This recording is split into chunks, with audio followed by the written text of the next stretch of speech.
ఏలనాటి చరిత్ర కలిగినటువంటి పెద్దమ్మ తల్లి గుడిని ధ్వంసం చేయడం, మా యొక్క మనోభావాలను దెబ్బతీయడం అంటూ కూడా ఈ సాక్షాత్తు కాంగ్రెస్ గవర్నమెంట్ చేసినటువంటి ప్రత్యక్షంగా పరోక్షంగా మా మీద కక్ష చర్యం అంటూ కూడా ఈరోజు హైదరాబాద్ కలెక్టరేట్ ఆఫీస్లో తెలుగు ప్రజలంతా కూడా హిందూ ధర్మానికి సంబంధించినటువంటి నాయకులంతా కూడా కలపడం జరిగింది.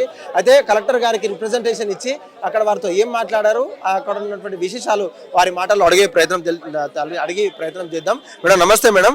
ప్రధానంగా హైదరాబాద్ ఉన్నటువంటి పెద్దమ్మ తల్లి టెంపుల్ ని ధ్వంసం చేయడం, అక్కడ ఉండే రెవెన్యూ అధికారుల దగ్గర ఉండి పోలీస్ బందోబస్తు చేయడం ఏ విధంగా చూస్తారు మీరంతా కూడా? ఇది సంపూర్ణంగా ఇల్లీగల్ అండి. చట్టానికి విరుద్ధంగా జరిగిన యాక్షన్ అనే చూస్తున్నాం మేము. ఎందుకంటే 2 రోజుల క్రితం అక్కడ గుడి ఉంది. ఈ మొన్న బోనాలలో కూడా బోనాలని అందించుకున్న పెద్దమ్మ తల్లి ఏకాఏకిగా ఏది ఆర్డర్ లేకుండా అలా మొత్తానికి విగ్రహాన్ని కూడా ప్రాణప్రతిష్ఠ జరిగిన విగ్రహాన్ని తీసేసి ఆ గుడిని మొత్తం అక్కడ కూల్చేయడం అనేది చాలా బాధాకరమైన విషయము. ఇది చాలా ఇల్లీగల్ యాక్షన్ అని మేము చెప్తున్నాము. ఇలా దీనికి సమాధానంగా వాళ్ళు ఏం చెప్తున్నారంటే ప్రభుత్వం ల్యాండ్లో ఉంది కాబట్టి దాన్ని తీసేసాము అని అంటున్నారు.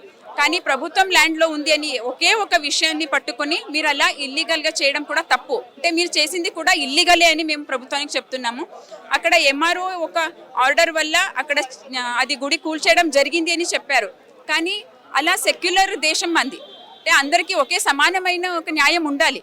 అయితే అలాంటి సమయంలో ఇప్పుడు హైదరాబాద్లో మొత్తం మీరు చూసుకుంటే గవర్నమెంట్ ల్యాండ్లో ఎన్ని మస్జిదులు లేవు, ఎన్ని దర్గాలు లేవు, ఎన్ని చర్చులు లేవు. మరి వాటిని ఎందుకు కూల్చేయడం లేదు? అదే మా డిమాండ్. అంటే ఇప్పుడు మీరు ఏదైతే గుడిని కూల్చేశారో ఆ గుడిని సక్రమంగా గుడికి అంటూ ఒక ల్యాండ్ ఇవ్వాలి. మరి అమ్మవారిని ప్రాణప్రతిష్ఠాపన జరిగిన అమ్మవారిని తీసుకెళ్లి ఒక గుడిని నిర్మాణం చేయాలి అనే ఒక డిమాండే మేము అడుగుతున్నామండి. ప్రత్యక్షంగా పరోక్షంగా హిందూ ధర్మం మీద కావచ్చు మా యొక్క మనోభావాలు దెబ్బతీసే అంటూ కూడా ఈ రోజు ఇంతమంది రావడం అయితే జరిగింది. అయితే అధికారులంతా కూడా కలిసారా, లేదంటే కలిసిన తర్వాత మీకు రిప్రజెంటేషన్ ఇచ్చారా? ఇస్తే మీకు రావాల్సినటువంటి జవాబేమి, ఒకవేళ రాకపోతే మీరు భవిష్యత్తు కార్యాచరణ ఏమని చేస్తారు మేడం? అయితే ఇప్పుడు చెప్పిన విధంగానే డిమాండ్ తీసుకెళ్లి మెమోరాండం అందించడం జరిగింది. అడిషనల్ కలెక్టర్ గారు ఉన్నారు. వాళ్ళు 2-3 డేస్లో దీని గురించి ఏదైతే ఉందో, అంటే ఇది జరిగింది తప్పు అని వాళ్ళు కూడా ఒప్పుకున్నారు. దీని గురించి 2-3 డేస్లో మేము ఏదైనా ఒకటి మీకు జవాబు ఇస్తాము అని చెప్పారు. ఈ 2-3 డేస్లో మేము ఏం జవాబు వస్తుందో చూసి అది రాకపోతే నెక్స్ట్ యాక్షన్ కూడా తీసుకోవాలి అనే ఒక నిర్ణయమే ఆర్గనైజేషన్ నుంచి, అంటే ఇక్కడ చేరిన ప్రతి ఒక్క హిందువులు అందరూ కలిసి అదే అనుకుంటున్నారు. హిట్ టీవీ యాప్, ఇందులో short news, live news, entertainment shows, movies, digital magazines తో పాటు మీ జిల్లా వార్తలను కూడా ఫ్రీగా చూడొచ్చు. ఇంకెందుకు ఆలస్యం, వెంటనే హిట్ టీవీ యాప్ ని డౌన్లోడ్ చేసుకుని ఫ్రీగా ఎంటర్టైన్మెంట్ పొందండి. Hit TV app. Hit TV app.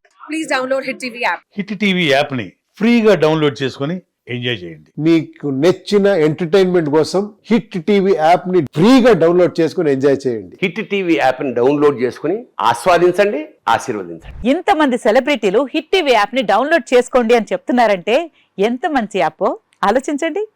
America America America అమెరికాలో చదవాలనుకునే వాళ్ళకి విశ్వసనీయమైన పేరు మన శౌర్య కన్సల్టెన్సీ. UK లో 1 year masters, UK లో 1 year masters, 2 years work permit up to 5 years visa. Contact Saurya Consultancy. Contact 89851 89851.